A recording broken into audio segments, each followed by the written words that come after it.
Presente clase es una mención básica inicial de restricción de crecimiento intrauterino. En el libro de la materia ustedes van a tenerlo más explayado al tema. Tengamos en cuenta que también se habla de cuestiones que son bastante más avanzadas que para el nivel inicial de ustedes, sobre todo porque juega un rol importante en el diagnóstico y en el manejo, parámetros ecográficos y de Doppler fetal que no vamos a tener en cuenta en el curso de la materia. Importante que ustedes sepan las definiciones. La restricción de crecimiento intrauterino es una insuficiente expresión del potencial genético del crecimiento fetal. ¿Qué puede ser? Por ejemplo, vamos a poner un ejemplo, un niño que es pequeño para la edad gestacional, que es un niño normal, un feto normal, pero con crecimiento fetal menor al esperado. Por ejemplo, un feto que a término tiene menos de 2 kilos 2.500 gramos. La variable estadística combina el peso fetal estimado de un peso de un feto con su edad gestacional. Entonces lo ponen en un percentilo. El niño que se encuentra por debajo del percentilo es un pequeño para la edad gestacional. ¿Cuál es la magnitud de este problema de la restricción del crecimiento intrauterino? También llamado, a algunos no les gusta llamarlo así, es retardo del crecimiento intrauterino. Mortalidad fetal. El 50% de las muertes fetales de pretérmino suelen coexistir con una restricción de crecimiento intrauterino y el 20% de los fetos a término. La mortalidad perinatal también se ve incrementada, varía según el peso fetal y la edad gestacional. Los niños que tienen un percentil menor a 10 tienen una mortalidad fetal aumentada 8 veces y cuando es menor de 3 aumenta hasta 20 veces. O sea, es un factor de riesgo importante la restricción de crecimiento intrauterino. La salud fetal intraparto. El 50% de los fetos que tienen RCIU presentan complicaciones durante el trabajo de parto. Es decir, que es un feto que es menos resistente al estrés del trabajo de parto. Podemos tener expresiones del sufrimiento fetal intratrabajo de parto, un sufrimiento fetal agudo. Morbilidad neonatal, asfixia, depresión, acidosis, convulsiones, apnea, hipotermia, policitemia, mayor ingreso en UTI neonatal, mayor requerimiento de soporte respiratorio y también hay un mayor índice de enterocolitis necrotizante, que es la necrosis intestinal del neonato. Las causas. Puede haber causas, como en muchas patologías obstétricas, causas fetales, placentarias y maternas. Dentro de las causas fetales hablaremos de cromosomopatías, de síndromes genéticos, malformaciones congénitas, embarazos múltiples, infecciones, anemia. Todo ello puede llevarnos a una restricción del crecimiento intrauterino. Causas placentarias, cuando hay anomalías uterinas, por ejemplo. No es tan común, por ejemplo, en un útero bicorne que haya una restricción del crecimiento, sino que puede haber más partos prematuros, amenaza de parto prematuro.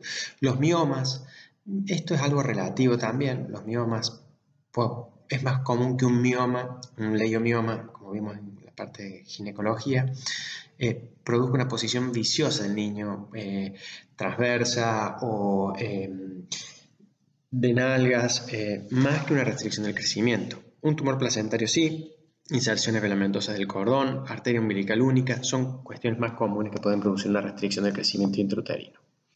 Ahora, patologías maternas. Bueno, trombofilia, las nefropatías crónicas o agudas durante el embarazo, agudizadas durante el embarazo, vasculopatías, imaginemos, hipertensión arterial severa, ya sea inducida por el embarazo o ya una hipertensión crónica que se reagudiza durante el embarazo, se complica durante el embarazo, pacientes que son malnutridas, hábitos tóxicos como por ejemplo el alcoholismo neonatal, es una causa frecuente en algunos países de restricción de crecimiento intrauterino y de retraso mental. Infecciones como veremos en esta semana en las TORCH. Hay fetos que son constitucionalmente pequeños o PEC, que es el 60%, no tienen ninguna patología. O sea, un feto que tiene, vamos a poner un ejemplo, un feto que a término pesa 2,4 kilos y es normal, es sano.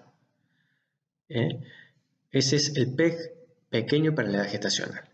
Luego tendremos los fetos pequeños por una insuficiencia placentaria, que son el 25%, verdaderos fetos que tienen un crecimiento intrauterino restringido, 50% asociado con preeclampsia. O sea que es una patología que también veremos que tiene mucho que ver con la edad materna. Si hay una paciente que tiene un embarazo luego de los 40 años, va a tener más coexistencia de este tipo de patologías. Fetos pequeños con una condición extrínseca a la placenta, el 15%, por ejemplo, infecciones fetales, síndromes genéticos, las cromosomopatías, malformaciones congénitas y consecuencias de exposiciones, como dijimos, por ejemplo, tóxicas, por ejemplo, el alcoholismo neonatal. Factores de riesgo. Historia previa de alteraciones del crecimiento fetal en embarazos anteriores. Antecedentes de muerte perinatal. La trombofilia. Todas estas cuestiones que son patologías maternas que se exacerban durante el embarazo, como hemos dicho, son muy importantes a tener en cuenta. Y por eso los embarazos en mujeres luego de los 40 años son embarazos que no quiere decir que per se sean de alto riesgo, porque hay pacientes que a los 40 años no tienen comorbilidades, pero no es lo mismo una paciente a los 40 años diabética, insulino requiriente o insulino dependiente, que una paciente de 40 años que no tiene ninguna comorbilidad. Factores ambientales tóxicos, el alcohol, el tabaco, las drogas, la radiación ionizante, las infecciones como hemos mejor mencionado, enfermedades maternas como también hemos mencionado, la tromofilia, enfermedades renales crónicas, vasculares, la obesidad, la diabetes, la hipertensión crónica y luego exacerbada durante el embarazo con una preeclampsia o incluso la eclampsia, que es algo agudo. 30% de los pacientes tienen factores de riesgo y las herramientas de predicción van a ser medición de peso y altura materna, que es, si ustedes me preguntan, es muy importante la evaluación semiológica de la paciente obstétrica, y cuando el obstetra está viendo que la altura uterina no está creciendo por el percentilo habitual, ya ese es el primer signo de alarma. También veremos signos, como les decía, ecográficos, como presión arterial, Doppler de las arterias uterinas, y también hay elementos de laboratorio que son más específicos, que al nivel de ustedes no es tan importante que lo conozcan, como dosajes de hormonas placentarias en la semana 11 a 14. O sea, estamos hablando de predicción, ¿no? Fisiopatogenia. El feto que recibe o asimila menos nutrientes también va a recibir menos oxigenación y va a poner en marcha mecanismos defensivos ante esa hipoxia y desnutrición. Es decir, redistribución del flujo a territorios primordiales, como son el cerebro, las coronarias y las suprarrenales, lo cual va a producir una vasodilatación a nivel de las arterias cerebrales. En el estudio Doppler esto se expresa como una caída en el índice de resistencia e impedancia al flujo sanguíneo en esos vasos. O sea que esta es la fisiopatogenia por la cual ocurre esta restricción. Cuando hay disminución del flujo renal va a haber oliguria, va a haber oligoamnios, o sea, vamos a tener también menor altura uterina producida por el oligoamnios, disminución del flujo en las extremidades, va a disminuir los movimientos fetales y va a afectar el perfil biofísico fetal. La glucogenólisis por excesivo gasto de la glucosa va a llevar a activación de la vía anaeróbica y un aumento del ácido láctico, lo cual va a producir acidemia y acidosis. Y puede producir la isquemia miocárdica, que va a dar alteraciones cardiotocográficas en el monitoreo fetal, y el monitoreo fetal generalmente se hace en las últimas semanas, de rutina. Y durante el trabajo de parto, prácticamente en todos los centros se hace de manera rutinaria. Entonces va a haber fetos que están llegando con menos reserva a un trabajo de parto que va a ser estresante, lo cual le puede producir alteraciones en la cardiotocografía fetal. Ahora, ¿cómo se realiza el diagnóstico de retardo de restricción del crecimiento intrauterino? Clínicamente, como les dije, se medirá la altura uterina en cada control obstétrico desde las 26 semanas. Bueno, se mide desde el inicio del embarazo, desde que se hace extrapélvico el útero, pero bueno, desde las 26 semanas es cuando más puede haber restricción de crecimiento intrauterino. Si la altura uterina es menor al percentilo 10 para la edad gestacional, se va a solicitar una ecografía fetal para evaluar el peso fetal estimado. Ecográficamente se evalúa la estimación del peso fetal y que va a requerir 3 pasos. La correcta asignación de un feto a esa edad gestacional, que debería datarse la gestación según la medida fetal en la primera exploración ecográfica y no debería cambiarse en las siguientes ecografías. La estimación del peso a partir de biometrías fetales. En este caso se recomienda la fórmula de Hadlock, que utiliza la medición del perímetro cefálico, la circunferencia abdominal y la longitud femoral, la longitud del fémur. Estas son mediciones bastante sencillas que puede hacer inclusive la obstetra que no es ecografista. Nosotros en la residencia inclusive la hacíamos siendo residentes. Medíamos la longitud femoral, el perímetro abdominal y el cefálico. Son mediciones bastante sencillas con ecógrafos, con aparatos que no tienen que ser, no es necesario que sean de última generación. Eso es lo que quiero decir, que es bastante accesible hacer estas mediciones, no son tan complejas, estas mediciones.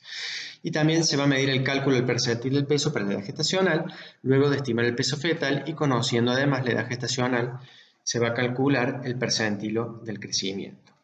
Ahora bien, el estudio Doppler, que es muy importante, sí se hace con equipos más complejos, más actuales. El estudio Doppler, sobre todo, inicialmente de la arteria umbilical, de la arteria cerebral media y de arterias uterinas. Y se va a calcular el índice cerebro-placentario, como se habla de la redistribución de flujo que ocurre en estas situaciones. Entonces, esto sí lo hace un especialista en ecografía o hay obstetras que hacen ecografías. Bueno, entonces requiere una mano entrenada. No es lo mismo que esos pequeños, esa medición preliminar que yo les decía hasta que hacíamos nosotros los residentes. Exploración ecográfica anatómica detallada del feto en busca de marcadores posibles de anomalías cromosómicas, como por ejemplo una trisomía o síndromes genéticos para descartar, por ejemplo, defectos estructurales. Esto tiene mucho que ver con precozmente, en la semana 12, 14, se hace la translucencia nucal, se evalúan los huesos propios de la nariz para marcar trisomía, por ejemplo, pero luego también puede haber incluso alteraciones cardíacas que se pueden encontrar ecográficamente.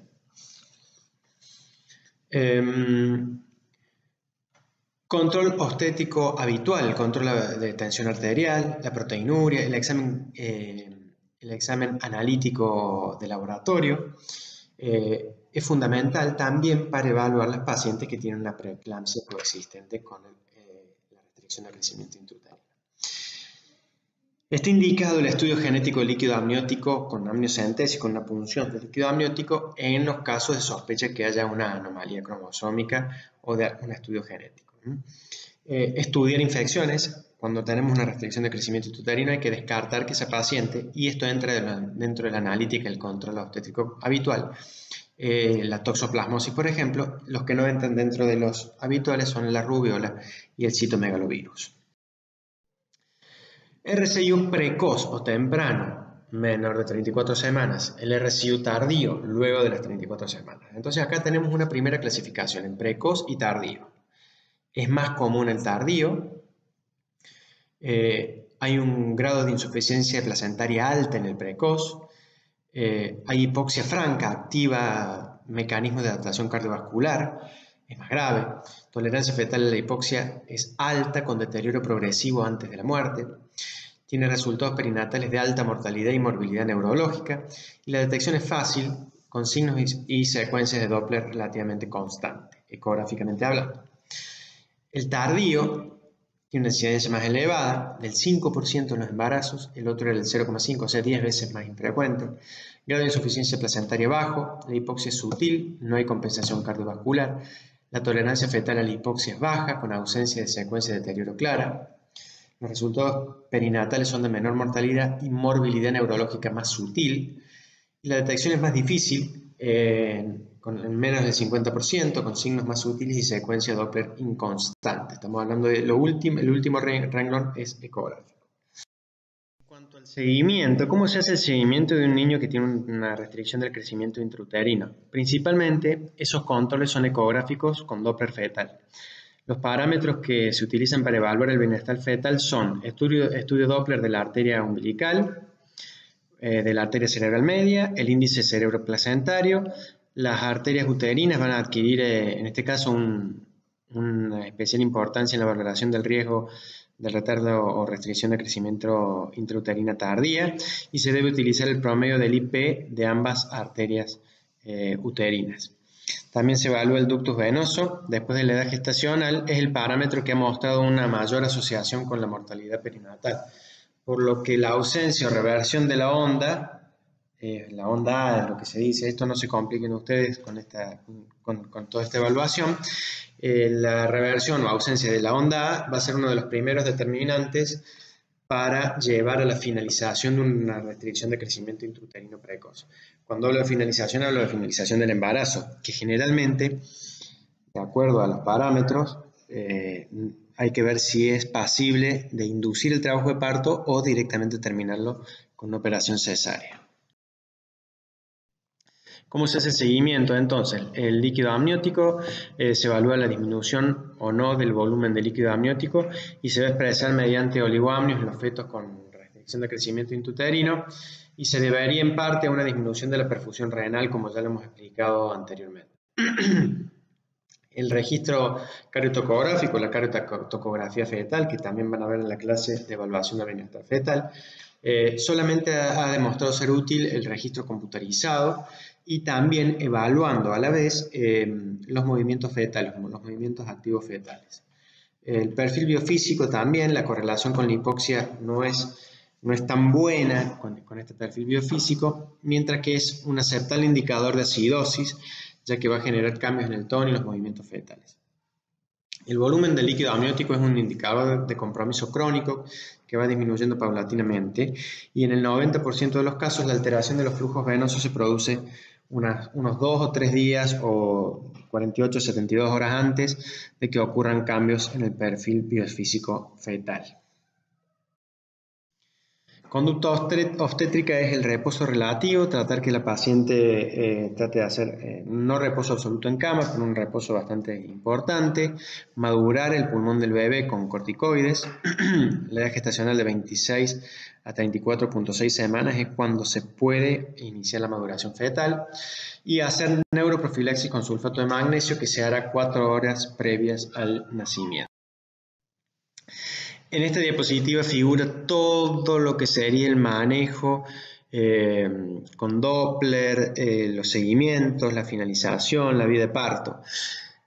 Conceptualmente, algo básico para ustedes, la mayoría de los casos de restricción de crecimiento intrauterina, salvo que inicien un trabajo de parto y que veamos que viene todo perfecto, la mayoría son cesáreas electivas. Pero cuando es un pequeño para la edad gestacional,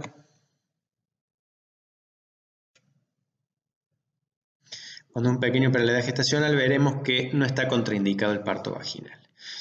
Si es una restricción de crecimiento intrauterino grado 1 con una mínima alteración, y a partir de las 37 semanas se puede hacer un parto normal o una cesárea electiva. Pero ya cuando son más severas las restricciones de crecimiento, entonces, como conclusiones, manejo multidisciplinario de la paciente que tiene un embarazo con una restricción de crecimiento intrauterino, hablando con los neonatólogos, los obstetras, el ecografista. Es un manejo individualizado de la paciente que tiene alto riesgo. En este caso, una de las patologías de alto riesgo más comunes es la de restricción de crecimiento intrauterino.